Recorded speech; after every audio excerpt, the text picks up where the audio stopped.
This video is brought to you by Squarespace. After years of being overshadowed by All Things Must Pass, George Harrison's 1973 album Living in the Material World gets its moment in the spotlight with a brand new remix and box set. I'm Andrew from Parlogram, and in this video I'll not only review this new set in depth, but also find out why it's become one of his most loved albums.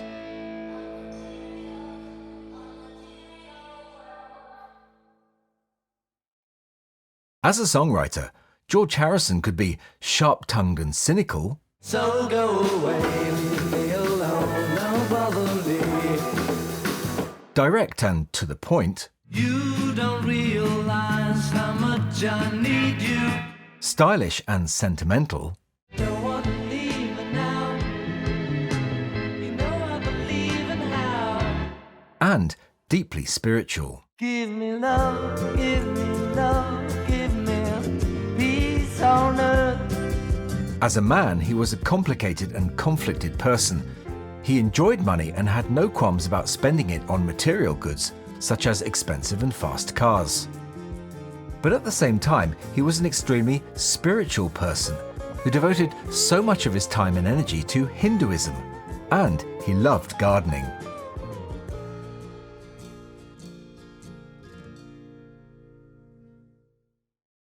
All Things Must Pass had spoiled the record-buying public with an incredible collection of songs, which George had been working on and gently stashing away during the final years of the Beatles.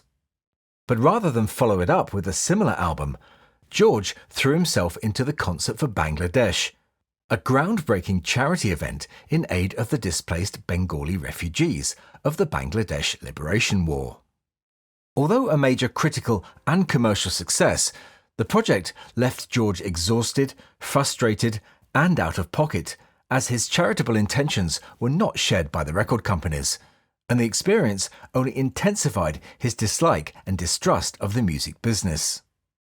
That, added to the plagiarism lawsuit over My Sweet Lord, nearly finished him off, and indeed would have driven lesser people out of the business altogether. But with the support of a band of loyal friends, he channeled his emotions and energy into this album, which many fans cite as their favourite. Released on May 30th, 1973, Living in the Material World reached the top of the Cashbox album charts 5 weeks later, where it remained for 4 weeks. It also topped the charts in Australia, Canada, Spain, and Belgium. Britain in 1973 was a dark and depressing place, both economically and politically, and this album provided much-needed comfort to a troubled nation. Just look at the top albums at the beginning of July that year. Pure Nostalgia at number 1, Perry Como at number 3, and the easy-listening duo Peters and Lee at number 4. The soft tones of Paul Simon were at 5, followed by Bowie and the Beatles. Although Living in the Material World only made number 2 in the British charts, it charted higher than Paul's Red Road Speedway, John's Mind Games, and Ringo's Ringo. Even the Beatles' Red and Blue albums had only reached numbers 3 and 2, respectively.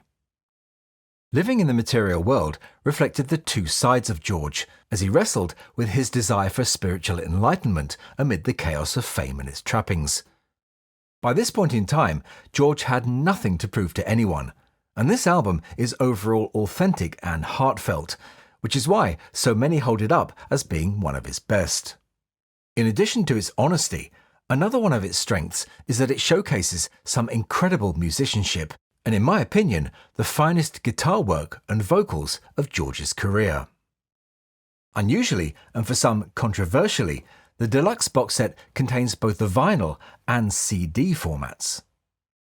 Now, I quite like this approach, mainly because it gives me more opportunities to hear the album. I can listen to the vinyl at home, but can also quickly and easily burn the CDs for the car or put them on my phone for on-the-go listening. I dislike having to buy both the CD and vinyl editions of the Beatles box sets, and while I know a combined set doesn't make sense for everyone, it suits my needs and my pocket perfectly. Let me know what you think about it in the comments. Now, if you've seen my unboxing video, you'll have heard some of my initial thoughts about this set. But after living with it for a while, have they changed? If you're a creator or entrepreneur with something to sell online, this video sponsor Squarespace can help your business succeed. Designing a website may seem like a difficult or impossible job, but that's where Squarespace's new interactive design system called Squarespace Blueprint AI comes in. With the help of their stylish, award-winning templates and billions of potential design combinations, Squarespace gives you a real-time preview of the site you're building. And when you're done, transforms your choices into the foundations of a beautiful, personalized website that you can update anytime. And they're on hand with expert guidance and powerful analytics tools to ensure that all your hard work is rewarded. So, whether you want to set up an e-commerce store, market your business, or just blog, Squarespace has got a solution for you. Just head on over to squarespace.com for a free trial. And when you're ready to launch, go to squarespace.com/parlogram to save 10% off your first purchase of a website or domain. 1973. Firstly, I like the box's design with its spot gloss hand on the front, and the fact that it includes the Jim Keltner fan club text which appeared on the original LP cover. Turning to the vinyl, I'd like to correct something I said in the unboxing video, where I said that it was pressed by GZ in the Czech Republic. Well, it wasn't. It was in fact pressed by Record Industry in the Netherlands, and a great job they did of it too. Both of my discs were clean, flat and unmarked, and were free from any audible issues. I'll get onto the sound quality of them and the CDs in a little while. The book is excellent too, with lots of fine spot gloss images and treasures from the archive, such as original lyric sheets and recording tape boxes. Although on the back cover, I'm puzzled to see a quarter from 1974 on an album which came out in 1973. Now, like most collectors, I like to store my vinyl inside poly-lined inner sleeves, which were thankfully included, but I wouldn't want to put them straight into these flimsy paper covers, which also came with the set. Unfortunately, neither of my preferred inners fit inside them. I really would have preferred proper card LP covers. Apparently, this is something which is done in other box sets too, although none that I've had. But what do you think about this, and how would you store yours? The CDs are housed naked inside the folder, and only the Blu-ray gets a cover of its own.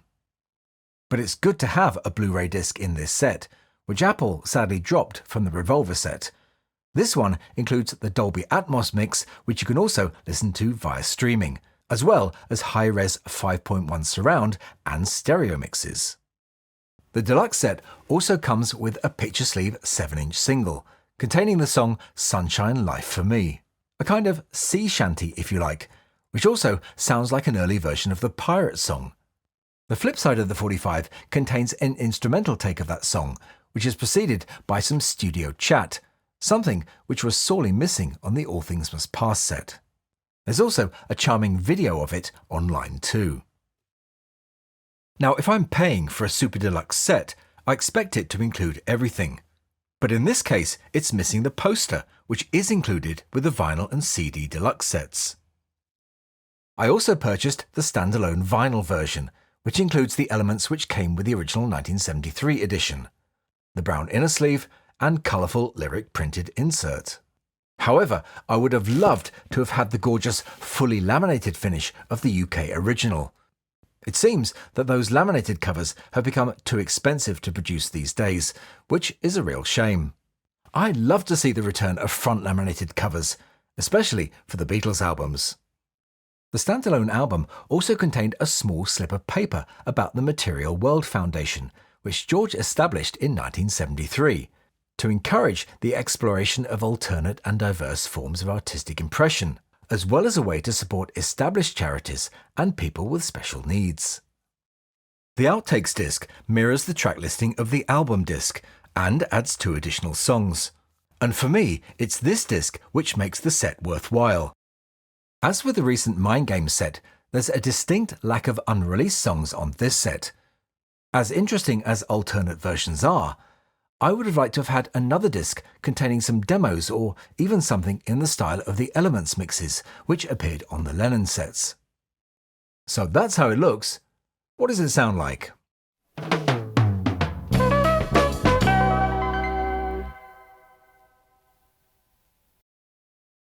Now, there were many who were disappointed by the All Things Must Pass remix, but due to the absence of some of the original multitracks and elements such as reverb being baked in, there was a limit to what could be done with Phil Spector's original mix.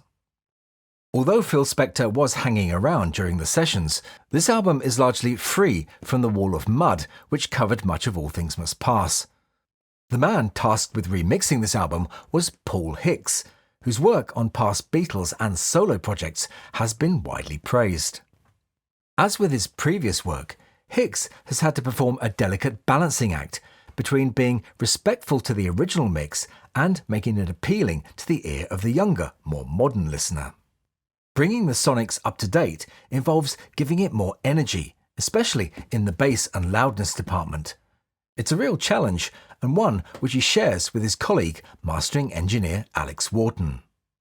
The mastering on this new remix follows the familiar pattern of previous remixes, where the vinyl is cut fairly quietly, while the CD is pushed as hard as it can go, and as a result is much louder.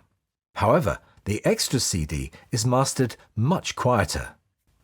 Obviously for me, I prefer the vinyl at home, but the CD might sound better in the car. For headphone listening, I always choose the Dolby Atmos mix. Let me know which one you prefer. The advantage of the new mix over the original mix is that it gives the instruments more space to breathe and gives you the chance to appreciate even more the quality of the musicianship on display.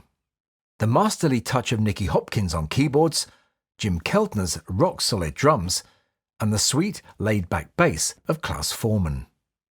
But it's George's voice which has changed the most, where it has, like in John's recent remixes, been pushed more forward in the mix. This gives them a vulnerability that was absent from the original mix, which you may or may not like. I like that the remix breathes life into every track, perhaps with the exception of Try Some Buy Some, which, to be honest, sounds better on the more stripped-down extras disc. For me, my favourite track on this set is Take 8 of Be Here Now from the extras disc. I don't think I've heard George's voice sounding better than this. It's truly a sublime track. Be here now. But that's just me. Let me know what your favourite is.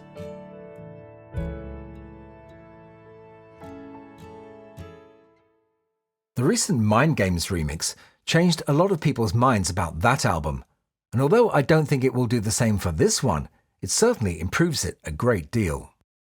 For me, this album is easily on par with All Things Must Pass. It's just as spiritual and is full of exquisite guitar work, and it certainly sounds better.